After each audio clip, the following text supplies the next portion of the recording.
जी, इस बीच एक बड़ी खबर आ रही है। अमित शाह से मुलाकात करने पहुंचे खट्टर। इस बात की जानकारी आ रही है कि किसानों के मुद्दे पर उन्होंने उनके साथ बैठक की है और बैठक करने को लेकर लगातार जो जानकारी पहली सामने आई है कि हरियाणा के मुख्यमंत्री मनोहर लाल खट्टर मुलाकात करने पहुंचे हैं गृह मंत्री अमित शाह से। और इस बैठक में क्या कुछ होगा, इस पर सबकी निगाहें टिकी हुई हैं, क्योंकि आपको बता दें बड़ी संख्या में किसान आंदोलन कर रहे हैं दिल्ली के अलग अलग बॉर्डर इलाकों पर। और ऐसे में आज 9वें दौर की बैठक भी चल रही है। उस 9वें दौर की बैठक के बीच हरियाणा के मुख्यमंत्री मनोहर लाल खट्टर मुलाकात करने पहुंचे हैं गृह मंत्री अमित शाह के साथ। और साथ ही साथ बता दें कि इस पूरे मामले को लेकर सरकार का रुख काफी सकारात्मक रहा है। अभी भी जो 8 दौर की बैठकें हुई हैं उसमें काफी सकारात्मक नजरिया सरकार का रहा है। सरकार खुले मन से चाहती है कि किसान आए, बात करें और मसले को सुलझाया जाए। और ऐसे में हरियाणा के मुख्यमंत्री मनोहर लाल खट्टर पहुंचे हैं अमित शाह से मुलाकात करने के लिए। और अमित शाह से मुलाकात करने को लेकर मुमकिन है कि वो एमएसपी और जिस तरह से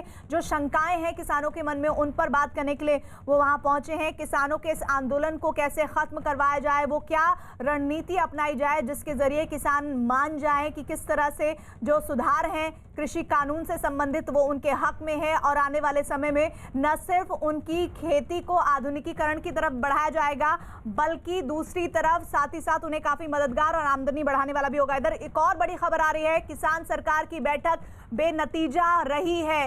9वें दौर की बैठक जिसमें कहा जा रहा था कि कुछ निर्णायक फैसला होगा, वो बैठक किसानों और सरकार के बीच एक बार फिर बेनतीजा रही है। अगली बैठक 15 जनवरी को होगी।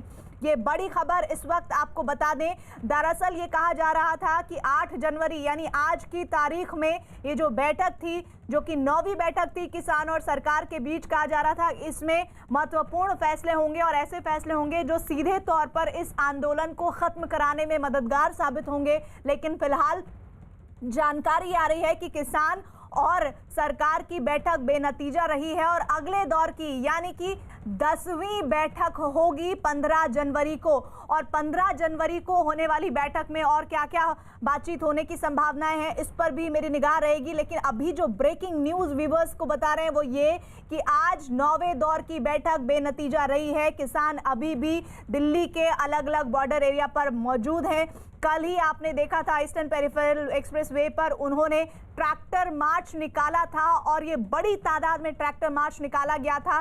तब ये भी सवाल उठ रहा था कि आज बैठक है तो ट्रैक्टर मार्च क्यों निकाल रहे हैं।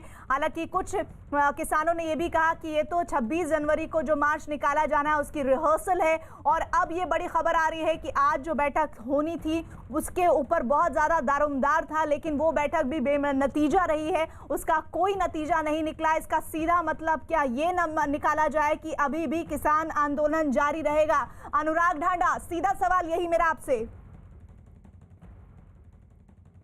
देखिए, बिल्कुल जारी रहेगा किसान आंदोलन और गतिरोध बिल्कुल जस का तस है, उसी तरह से बरकरार है। आज बल्कि एक कदम आगे ये बढ़े कि अंदर का एक वीडियो बाहर आया जो बातचीत के बीच का है, जिसमें किसान नेता सीधे तौर पर ये कह रहे हैं कि सरकार पीछे हटने के मूड में नजर नहीं आती है और हम पीछे हटने के मूड में है नहीं।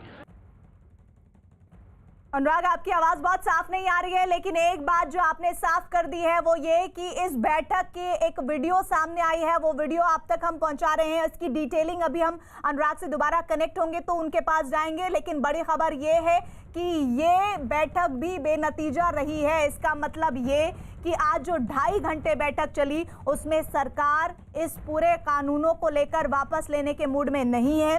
सरकार किसानों से बात करने के लिए राजी है। सरकार लगातार ये कह रही है कि आप आइए, खुले मन से अपने पॉइंटर्स रखिए, बताइए कि किन किन बातों पर आपको एतराज है, उन एतराज पर हम विचार करेंगे। लेकिन किसान संगठन इस बात पर अड़े हुए हैं कि ये पूरे के पूरे जो 3 सुधार हैं इन्हें ही वापस लिया जाए, कृषि कानूनों को वापस लिया जाए, नहीं तो ये आंदोलन खत्म नहीं होगा, चाहे कितना भी समय उन्हें क्यों ना लगे इस आंदोलन को आगे बढ़ाने में।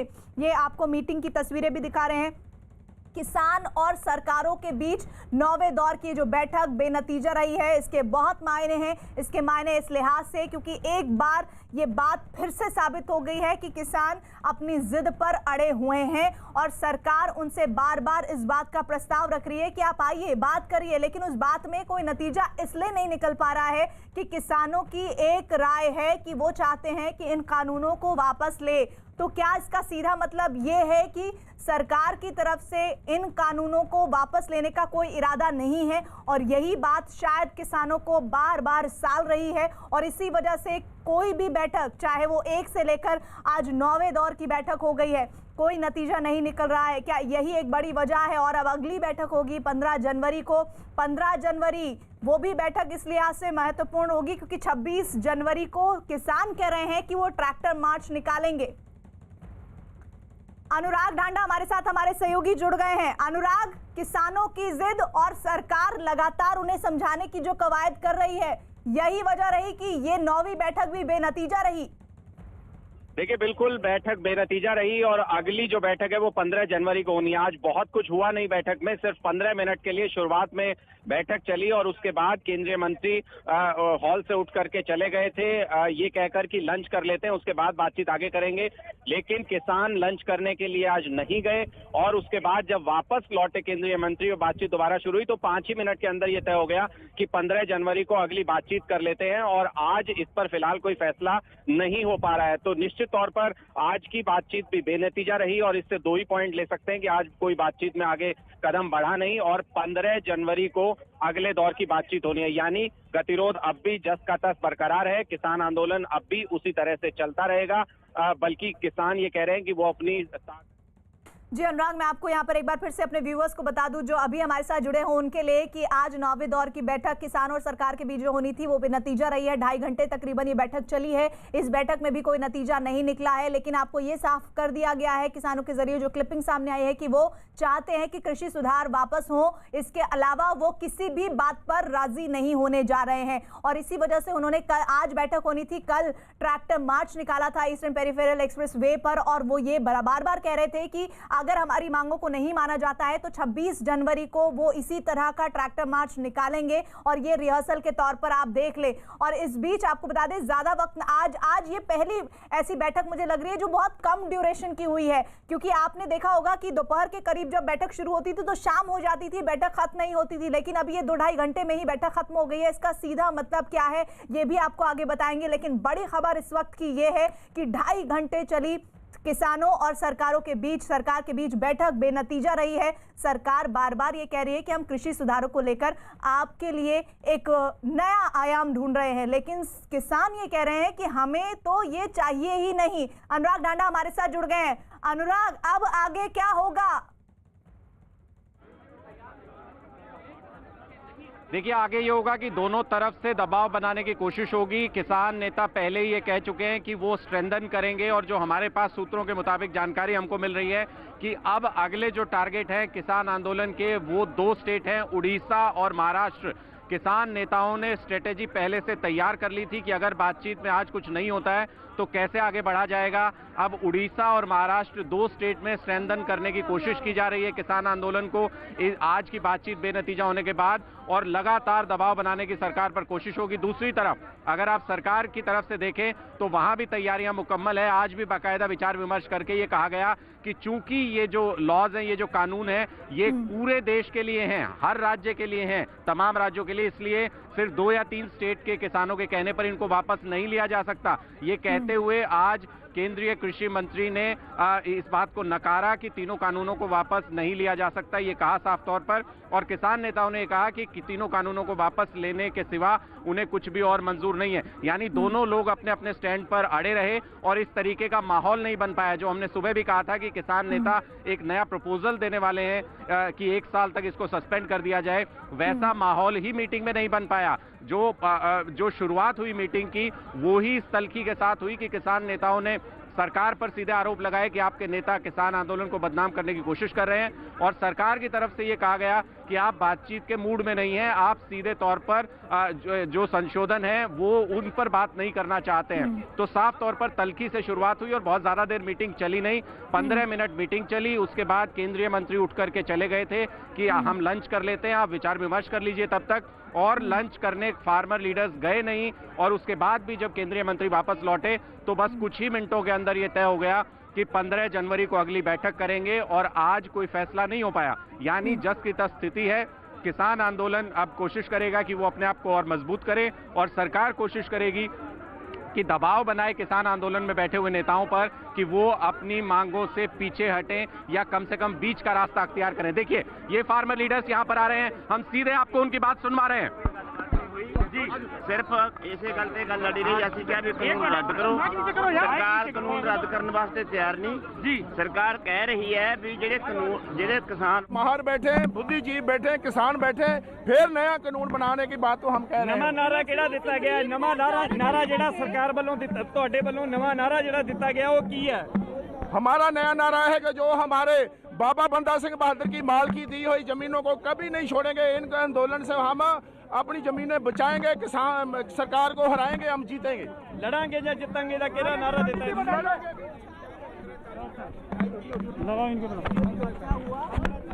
में थोड़ा गर्मा गर्मी भी हुआ, मगर हम लोग बोला कि हम रिपील के अलावा कोई बात सुनने के लिए तैयार नहीं है। रिपील के बगैर कुछ नहीं। आज सरकार बोला ये नाम को दोबारा बोलने का कोशिश किया, हम उसको नकार दिया, ये बात हम नहीं सुनेंगे, बहुत सुन लिया रिपील को। बोला तब ठीक है तो हम लोग एक कोर्ट में चलो। कोर्ट में क्यों जगह? सरकार के साथ हमारा किसान का सीधा सवाल है, सरकार के साथ कोर्ट में हम नहीं जाएंगे। हम किसी कोर्ट का सवाल नहीं है। नहीं, कोर्ट बोला है कानूनी है क्या गैर के नाम में आपको कानूनी अधिकार हम चैलेंज नहीं कर रहे हैं, हम कानून को चैलेंज कर रहे हैं। कानून किसान विरोधी है, इसलिए हमारा कोर्ट फोर्ट के जाने का कोई सवाल नहीं है। सीधा होगा तो होगा, नहीं तो हम लड़ेंगे मरेंगे, इसके अलावा कोई बात हमारे सामने नहीं है। चर्चा में थोड़ा हुआ, वही थोड़ा आवाज था, एकदम पीसफुल नहीं था। चर्चा हुआ है। 26 तारीख हमारा जो पैरेड है वो पैरेड जारी रहेगा, ये भी हम बताएं। On 15 2 PM again they propose the meeting of the date. So our organization will meet on 11 and then we will discuss it. Then we will come. But we are not accepting the court proposal. We are not going to court. Government stand was there, they will not repeal. Because if you do not repeal, we are not with you. Our baat we have already told you, so we cannot accept other than repeal. So the 11 meeting, the 11 Kisan meeting will decide where we are. On 15 there will be meeting, another meeting. On 15 there will be another meeting. But we do not have much hope. We always hope for the best and prepare for the worst. So what was the heated argument? कोई दलील है, दलीलां ਦਿੱਤੀਆਂ ਨੇ ਆਪਾਂ ਨੇ ਵੀ repeal ਨਹੀਂ ਕਿਉਂ ਨਹੀਂ ਕਰ ਕੀਤੇ ਜਿਸ ਦੇਸ਼ ਦੇ ਲੋਕ ਮੰਨਦੇ ਨੇ। ਉਹ ਕਹਿੰਦੇ ਵੀ ਕੋਰਟ ਦਾ ਰਾਹ ਕਰ ਲਓ, ਕੋਰਟ ਦੇ ਵਿੱਚ ਦੀ ਆ ਜਾਓ, ਕੋਰਟ 11 ਤਰੀਕ ਨੂੰ। ਆਪਾਂ कोर्ट ਦੇ ਵਿੱਚ ਕੋਈ नहीं, ਆਪਾਂ नहीं कोई। अच्छा, सरकार ने आप लोगों को कोर्ट में भी आने के लिए बोला? नहीं, सरकार ने कहा भी 11 तरीक को कोर्ट में है, पता नहीं कोर्ट में क्या है, हम नहीं कोर्ट के बीच में गए। कौन गया कोर्ट में, उसका काम होगा, हमारा कोर्ट का काम नहीं है। हमारी तो लोगों की चुनी हुई सरकार है, इसी से हम जो फैसला करेंगे इसी से करवाएंगे। सारा दिन फिर ਜਿਹੜਾ 2-3 ਘੰਟੇ ਕੀ ਨਿਬੜਿਆ, ਉਹਦੇ ਵਿੱਚ ਕੀ ਹੋਇਆ? कुछ भी नहीं निबड़िया, चुप करके बह गए। सरकार ने कोई जवाब नहीं दिया, चुप करके बह के मुड़े। ਅੱਜ ਸਾਰਾ ਉਹ ਜਿਹੜਾ ਬਾਬਾ ਲੱਖਾ ਸਿੰਘ ਵਿੱਚ ਵਾੜਿਆ ਉਹ ਵੀ ਸੀਗਾ ਅੱਜ? बाबा बुबा कोई नहीं सोते। ਕੋਈ ਪ੍ਰਪੋਜ਼ਲ ਦਿਆ ਸਰਕਾਰ ਨੇ? प्रपोजल भी कोई नहीं दिता। अज तक जी सरकार है कह रही है, पहला बयान ही मैं ਤੁਹਾਨੂੰ सवेरे दस के गया। सरकार ਦਾ ਬਿਆਨ ਸੀ ਵੀ 3 ਕਾਨੂੰਨਾਂ ਦੇ ਤੇ ਰੱਦ ਨਹੀਂ ਹੋ ਤੇ ਕੋਈ ਗੱਲ ਨਹੀਂ ਹੋਣੀ। ਜੇ ਕੋਈ ਪ੍ਰਪੋਜ਼ਲ ਆ ਸੰਸ਼ੋਧਨ ਕਰਨਾ ਹੈ, ਉਹਦੀ ਅਮੈਂਡਮੈਂਟ ਕਰਨੀ ਹੈ ਤਾਂ ਗੱਲ ਕਰ ਲਓ। ਉਹ ਦੁਬਾਰਾ ਉਹੀ ਗੱਲਾਂ ਕਹਿ ਰਹੇ ਨੇ, ਉੱਥੇ ਹੀ ਖੜੇ ਨੇ। ਸਰਕਾਰ ਅਜੇ ਹਿੱਲੀ ਨਹੀਂ ਹੈ। ਅੱਜ ਮੀਟਿੰਗ ਦੇ ਵਿੱਚ ਕੌਣ ਸ਼ਾਮਲ ਸੀ? ਉਹੀ ਜਿਹੜੇ ਪਹਿਲਾਂ ਹੁੰਦੇ ਨੇ, ਉਹੀ ਸਾਰੇ ਸੀ। ਰਾਹਾ ਸਾਹਿਬ ਹੁਣ 15 ਤਰੀਕ ਦੀ ਮੀਟਿੰਗ ਚਾਹੋਗੇ ਤੁਸੀਂ ਕਿ ਬਾਅਦ ਵਿੱਚ ਫੈਸਲਾ ਹੋਵੇਗਾ? ਜਦੋਂ ਸਾਰੇ ਆਉਣਗੇ ਅਸੀਂ ਵੀ ਆਵਾਂਗੇ। ਕਹਿ ਕੇ ਆਏ ਨੇ ਵੀ ਆਉਣਗੇ, ਆਵਾਂਗੇ, ਜਾਵਾਂਗੇ। ਗੱਲ ਤਾਂ ਹੁਣ ਕਰ ਨਹੀਂ ਰਹੇ, ਪਿਛਲੀ ਮੀਟਿੰਗ 2.5 घंटे ਚੱਲੀ है। तो किसान नेताओं को आप सुन रहे हैं जिन्होंने बहुत ही साफ गोई से अपनी बात को रखा है कि उन्हें बहुत उम्मीदें नहीं हैं। जिस तरह की बैठक आज हुई है, उन्होंने कहा है कि कोर्ट में जाने का तो सवाल ही नहीं है, हम इसी तरह से अपने प्रोटेस्ट को आगे बढ़ाएंगे, लड़ेंगे, मरेंगे। हम रिपील चाहते हैं, यानी कि इन सुधारों को निरस्त किया जाए, खत्म किया जाए, वापस लिया जाए। प्रपोजल भी कोई सरकार ने नहीं दिया और दोबारा वही बात दोहराई सरकार के जरिए। हमारे साथ अनुराग डांडा सहयोगी जुड़ रहे हैं। अनुराग, इस बैठक में भी कुछ नहीं हुआ और किसानों को 15 जनवरी को होने वाली बैठक से भी बहुत उम्मीदें नहीं है। आपके साथ किसान नेता है, बताइए वो क्या कह रहे हैं? अंदर क्या हुआ मैं सीधे वही सुनवा देता हूं आपको। ऋषिपाल जी हमारे साथ मौजूद है भारतीय किसान यूनियन से। ऋषिपाल जी, आज भी कोई फैसला नहीं हुआ? आज तो हमें पता लगा कि बात ही कुछ मिनट के लिए हुई बस। नहीं, फैसला नहीं हुआ। जो इनका रवैया था वो गलत था। और वहाँ बात हमने आज किसी ने खाना भी नहीं खाया, ना किसी ने चाय पी। इनका जो रवैया है सरकार का, हमें लग रहा है इनकी मंशा कुछ और है। और वो मंशा इनकी ये है कि डरा धमका करके लोगों को टॉर्चर करके, ये इनका जो हमें लगा कि ये किसान को डरा धमका करके कुछ करना चाहते हैं। आज अंदर हुआ क्या? क्योंकि हमको जब मीटिंग शुरू होने की खबर आई तो 15 ही मिनट में पता चला ब्रेक हो गया। नहीं, 15 मिनट में ब्रेक ये हुआ कि हमने ये कहा कि रिपेयर जो ये तीनों अध्यादेश है इनको वापस लो, इससे कम कोई बात करने को हम तैयार नहीं है। सरकार ने कहा कुछ करो, निकालेंगे इसमें से। हमने कहा इसके बगैर कुछ नहीं। फिर कृषि मंत्री जी ने एक बयान दिया आकर के कि इस पे एक बात करते हैं, विचार करो। आप कोर्ट में 11 तारीख लगी है, कोर्ट सही देखते हैं। भाई कोर्ट अगर तुम्हें देता है या हमें देता है, कोर्ट कोई भी है जो, अगर तुम अपना धरना उठा लेना या कोर्ट का फैसला मान लेती है सरकार भी, आप भी। हमने सीधा ये कह दिया कि कोर्ट का फैसला हम नहीं मानेंगे। हम तो यहाँ से जब तक डिगेंगे नहीं जब तक तीनों। नहीं, आप बहुत बड़ी बात कह रहे हैं। आप कह रहे हैं कोर्ट का फैसला आप नहीं मानेंगे अगर सुप्रीम कोर्ट कोई आदेश भी देता है। नहीं, कोर्ट का एक ही चीज है, कोर्ट में हमारा मतलब ही नहीं है जाने का। हमारी लड़ाई सरकार से है। कोर्ट इस पर गौर करे कि किसान सड़कों पर बैठा है, कोर्ट करे ना, सरकार को बाध्य करे कोर्ट। सरकार को बाध्य कोर्ट करेगा ना, सुप्रीम कोर्ट करे। तो आज क्या? तो लगातार किसान आंदोलन को लेकर जो बैठक आज होनी थी वो बेनतीजा रही है। 15 जनवरी को इस मामले में अगले बैठक होगी। कंगना रनौत की बात कर लेते हैं, जिन्हें आज मुंबई के बांद्रा थाने में राजद्रोह के मामले में पेश किया गया। पुलिस ने करीब 2 घंटे तक कंगना से पूछताछ की। उनकी बहन रंगोली चंदेल ने भी पुलिस के सामने अपना बयान दर्ज करवाया। कंगना दोपहर बाद करीब 1 बजे पुलिस स्टेशन पहुंची। मुंबई पुलिस ने पिछले साल कंगना रनौत और उनकी बहन रंगोली पर राजद्रोह का मामला बांद्रा पुलिस स्टेशन में दर्ज किया था और इस मामले में मुंबई पुलिस ने कंगना और उनकी बहन रंगोली को पूछताछ के लिए 3 बार सम्मन भी भेजा था। पर घर में शादी होने की वजह से तीनों सम्मन पर कंगना ने मुंबई पुलिस से समय मांगा, जिसके बाद पूरा मामला बॉम्बे हाई कोर्ट पहुंचा है। तो कंगना से पूछताछ भी इस दौरान हुई है और राजद्रोह के केस में ये पूरे मामले की पेशी होनी थी। और इस मामले में आपको बता दें, दरअसल पहले भी कई दफे उन्हें सम्मन भेजा गया है। ये पूरा मामला मुंबई के बांद्रा थाने में राजद्रोह के मामले में पेशी से जुड़ा हुआ है। और राजद्रोह के मामले में मुंबई पुलिस के सामने पेशी से पहले कंगना रनौत ने एक वीडियो ट्वीट किया। इस वीडियो में उन्होंने आरोप लगाया कि पहले तो उनको मानसिक और भावनात्मक रूप से प्रताड़ित किया गया और अब उनके शारीरिक तौर पर उन्हें प्रताड़ित किया जा रहा है। कंगना ने कहा कि उन्हें राष्ट्रवाद के हित में आवाज उठाने की सजा दी जा रही है। मैंने देश के हित में बात की है। जिस तरह से मुझ पे अत्याचार किए जा रहे हैं, मेरा शोषण किया जा रहा है, वो सारा देश देख रहा है। गैर कानूनी तरीके से मेरा घर तोड़ दिया गया। किसानों के हित में बात करने के लिए हर दिन मुझ पे न जाने कितने केसेस डाले जा रहे हैं। यहाँ तक कि मुझ पे हंसने के लिए भी एक केस हुआ है। मेरी बहन, जिन्होंने कोरोना काल के शुरुआत में रंगोली जी ने डॉक्टरों पे हुए अत्याचार के खिलाफ आवाज़ उठाई थी, उन पे भी केस हुआ। उस केस में मेरा नाम भी डाल दिया गया, जबकि उस वक्त मैं ट्विटर पे थी भी नहीं। अब ऐसा होता नहीं है, लेकिन ऐसा किया गया। जो हमारे ऑनरेबल चीफ जस्टिस जी हैं, उन्होंने उस चीज़ को रिजेक्ट भी किया और उन्होंने कहा कि ये केस का कोई तुक नहीं है। उसके साथ में ऑर्डर आया कि मुझे चौकी पे जाके, पुलिस स्टेशन पे जाके जो है वो हाजिरी लगानी पड़ेगी। अब मुझे कोई बता नहीं रहा है कि किस तरह की ये हाजिरी है और मुझे ये भी कहा गया है कि मैं अपनी साथ हो रहे इन अत्याचारों का किसी के साथ में ना बात कर सकती हूँ, ना बोल सकती हूँ, ना बता सकती हूँ। तो मैं ऑनरेबल सुप्रीम कोर्ट से भी पूछना चाहती हूँ कि ये क्या मिडीवल एज है जहाँ पे औरतों को जिंदा जलाया जाता है, वो किसी से कुछ बोल भी नहीं सकती, बात भी नहीं कर सकती। इस तरह के अत्याचार सारी दुनिया के सामने हो रहे हैं। मैं लोगों से यही कहना चाह रही हूँ जो आज ये तमाशा देख रहे हैं, उनसे यही कहना चाह रही हूँ कि जिस तरह के खून के आंसू 1000 साल की गुलामी में सहे हैं, वो फिर से सहने पड़ेंगे अगर राष्ट्रवादी आवाज़ों को चुप करा दिया गया। कोरोना महामारी ने आपसी सहयोग की भावना को एक नई मजबूती दी है ताकि पूरे देश में लोग एकजुट होकर इस संकट का मुकाबला कर सके। जल्द ही टीकाकरण अभियान भी शुरू होने वाला है। हम आपको सबको मिलकर इस वायरस को हराना ही होगा और इस लड़ाई में नेटवर्क 18 भी हर कदम पर आपके साथ है। हमारे अभियान संजीवनी अ शॉट ऑफ लाइफ का भी यही मकसद है। कोई सुरक्षित नहीं अगर हर कोई सुरक्षित नहीं। नेटवर्क 18 की इस पहल का उद्देश्य है हर भारतीय की वैक्सीन तक पहुंच हो। अगले कुछ दिनों में हमारी ये पहल कोरोना के खिलाफ लड़ाई में जन आंदोलन बनकर उभरेगी।